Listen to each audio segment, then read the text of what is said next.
Once vaccines are readily available, some arenas and businesses could say no shot, no service. 41 Action News reporter Ariel Rothfield dives into the legality of enforcing vaccine mandates. It is the loudest stadium in the world.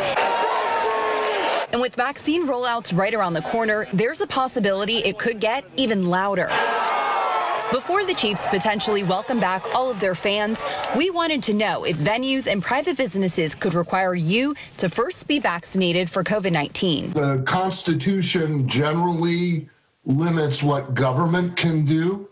It does not generally limit what private persons can do. University of Kansas School of Law professor Richard Levy says businesses cannot refuse you service based on religion or race, and they have to provide accommodations for those with disabilities. As far as a COVID-19 vaccine, whatever limits there might be on the government's authority to require vaccinations would not necessarily apply to private businesses. Law professors tell me think of it as a no shirt, no shoes, no service rule. The challenge is not necessarily legal, it's practical. One of the reasons I think we won't see very widespread mandates is exactly because this is going to be hard to enforce. One mandate that could soon take off, a vaccine requirement to travel.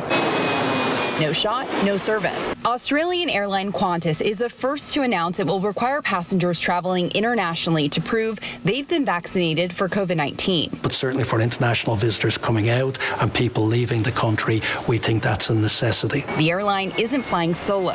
The International Air Transportation Association, which represents the world's airlines, is developing Travel Pass, a phone app travelers could use to prove they've received their COVID-19 vaccine. So there's a lot of logistics, a lot of technology that'll be needed to put in place to make this happen. Which law professor Dorit Rees says may not be possible for every business to do. I think the bottom line there is there's very broad legal ability to do that.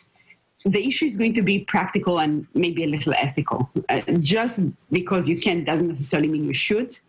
And for many businesses, this would be just very hard to implement. Reporting in Kansas City, Ariel Rothfield, 41 Action News. Ticketmaster also says it plans to deploy its new smart event system. It will help event organizers and fans with social distancing, delayed entry, and contact tracing.